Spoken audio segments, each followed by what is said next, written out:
그러니까 경영지도사 차괴술 지도사입니다. 오늘 일간지에서 서울대병원에서 사망한 환자 71%는 연명의료를 택했다. 연명의료 중단을 택했다는 그런 큰 타이틀의 보도가 나왔습니다. 이건 저희가 봤을 때 아주 바람직한 것이라 생각돼서 이런 타이틀을 보고서 저는 오늘 웰빙과 웰다잉, 우리 인간이 참으로 바람직한 어떤 방향인 웰빙과 웰다잉에 대해서 구독자 여러분과 함께 생각해 보기로 하였습니다.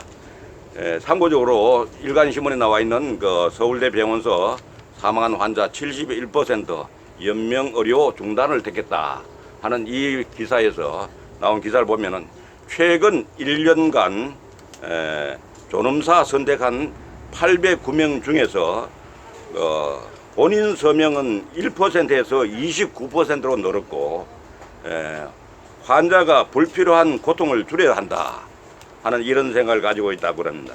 그리고 특별히 서울대병원에서 이런 결과가 나오게 된 것은 간호사, 복지사 이런 분들이 설득이 큰 한몫을 했다, 이런 보도가 나와 있습니다.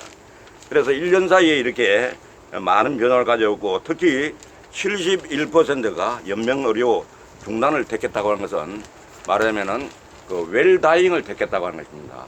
우리가 이미 의학적으로는 사망 진단을 받았음에도 불구하고 이를 연명을 하기 위해서 온갖 방법으로 병원에서나 혹은 가족들이 그 어르신의 그 어떤 특별히 그 효과도 없는 그런 방법을 많은 그 의료비를 지불하면서 이렇게 병원 신세를 지고 있는 그런 현상들을 볼 때 앞으로는 웰다잉이 매우 중요하다, 이렇게 해서 돌아가시는 환자나 혹은 가족들에게도 평안하게 노후를 이렇게 임종을 맞이할 수 있도록 이렇게 한다는 것은 매우 그 본인이나 가족들을 위해서도 바람직하고 이 사회적으로도 이렇게 요망이 된다, 이렇게 생각합니다.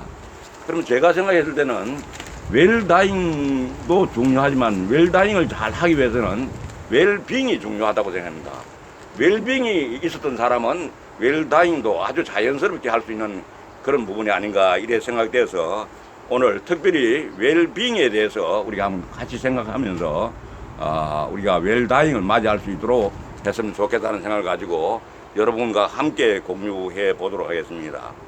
그래서 웰빙은 우리가 특히 저 같은 나이 이상에 되는 어떤 그 노인들 층에서는 말하자면은 상당히 중요한 부분이, 이제 과거에 살아왔던 것에 너무 연연하지 말고 너무 후회스럽게 생각하지 말고 앞으로 살아갈 생각, 앞으로 살아갈 일들에 대해서 보다 더 현재와 미래를 위해서 좀 더 많은 생각을 하고 실제로 그렇게 행동에 옮기는 것이 보다 더 웰빙에 그렇게 가까운 게 되고, 그것이 또한 웰다잉으로 갈 수 있는 좋은 길잡이가 된다, 이렇게 생각합니다. 그래서 그러면 웰빙은 우리가 나이가 좀 되시는 우리가 어르신들의 웰빙은 어떻게 했으면 좋겠는가, 이런 생각을 해보면은 우선에 남이 뭐라고 했든 간에 내 자존감이 살아있는 나만의 나답게 사는 것이 매우 중요하다 생각합니다.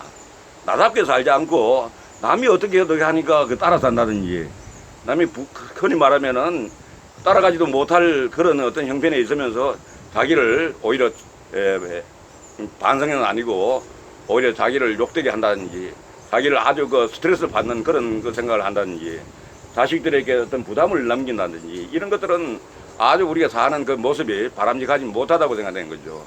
그러니까 자기답게 자기에 맞게 이렇게 살아나가는 것이 얼마나 중요한 거예요.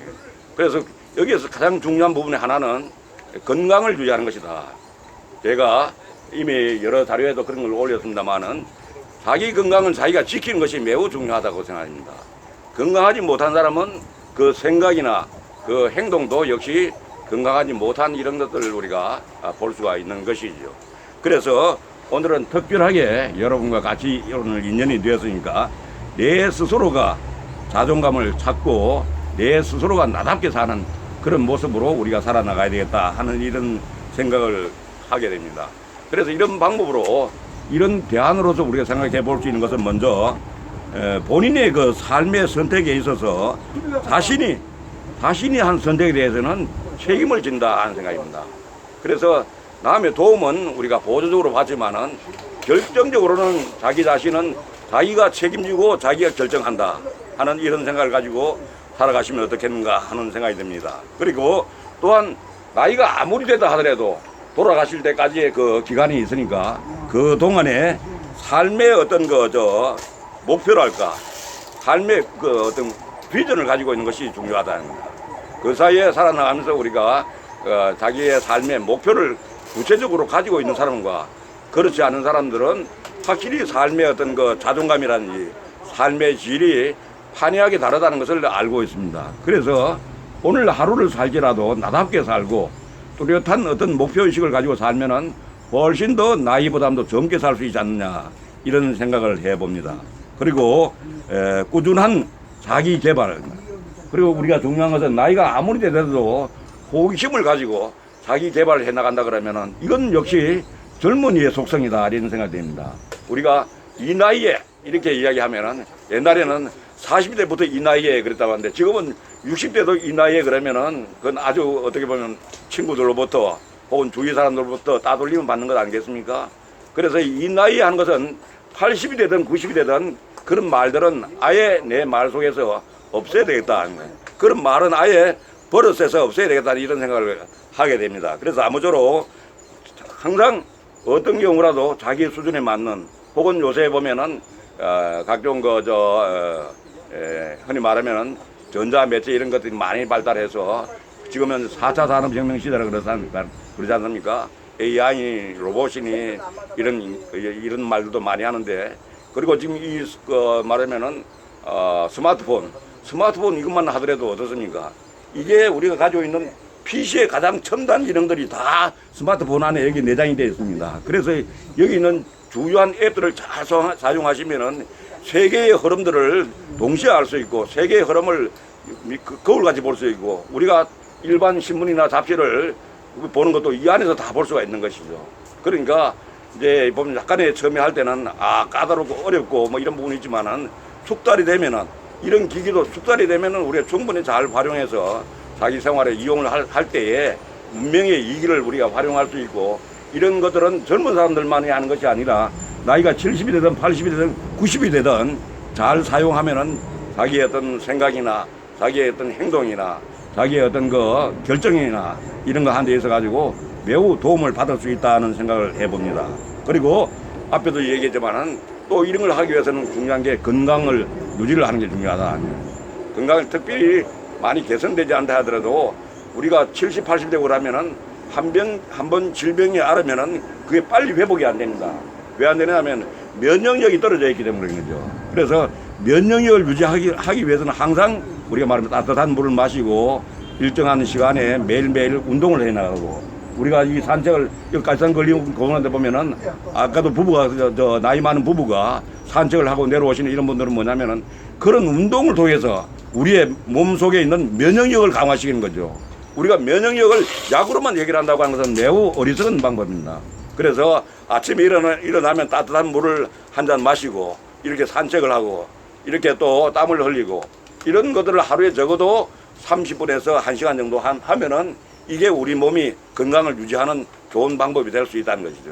그래서 면역력이 떨어지면은 우리 몸이 질병이 왔을 때에 그걸 막아내는 힘이 현저하게 떨어지게 되는 것이죠. 그런 부분들을 우리가 생각한다면은 건강 유지, 건강 관리는 항상 우리 개인 자신을 위해서 웰빙, 웰다잉을 위해서 필수적이다 하는 것을 말씀을 드립니다. 그리고 말하면 우리가 생활 속에서도 늘 후회하고 반성하고 하는 일도 있어야 되지만은 항상 우리 평온한 어떤 마음의 상태, 유머, 그다음에는 항상 웃음, 이런 것들이 우리 저희가 습관화가 되면은 항상 내 몸 상태를 컨디션을 건전한 상태, 평온한 상태, 웃음이 있는 상태, 이렇게 또 건강한 상태를 유지하는 데 도움이 된다 하는 것입니다. 그리고 마지막으로는 우리가 모든 것에 감사하는 것이 매우 필요하다는 겁니다. 감사하고 베풀고 있는 거예요. 우리 어르신들 중에도 보면은 자리를 양보해도 고맙습니다, 감사합니다 이런 말이 안 나오는 어른들이 꽤 많아요. 이게 뭐냐면은 자리가 어른들을 위해서 고정적으로 다 그 자리가 마련되어 있는 거 아니거든요. 이게. 그리고 경로석만 하더라도 그 꼭 어른들만 앉으라고 하는 자리가 아닙니다. 그게. 거기는 뭐냐면 병약도 앉을 수가 있고, 그 다음 임산부도 앉을 수가 있고, 환자도 앉을 수가 있고, 거기다가 그 어르신들은 65세 이상 된 부분은 제가 볼 때는 순위가 1순위가 아니라 저 뒤에 후순위입니다.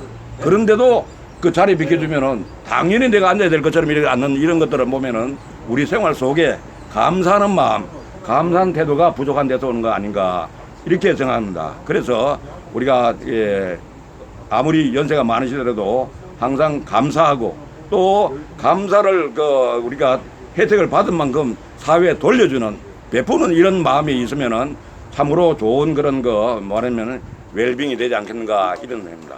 그래서 이런 좋은 어떤 웰빙 상태로 잘 이렇게 살아나가신 분들은 나중에 돌아가실 때도 연명치료를 중단하고 아주 자연스럽게 이렇게 돌아가실 수 있는 그런 마음의 준비, 모든 준비가 되고 자식들이나 이웃이나 이런 분들에게 우리가 돌아가시는 모습도 아주 말하면은 권장할 수 있는 그런 좋은 모습으로 돌아가시지 않겠는가 이런 생각을 해서 오늘 웰빙, 웰다잉에 대해서 한 번 더 여러분과 함께 생각해 보았습니다. 감사합니다.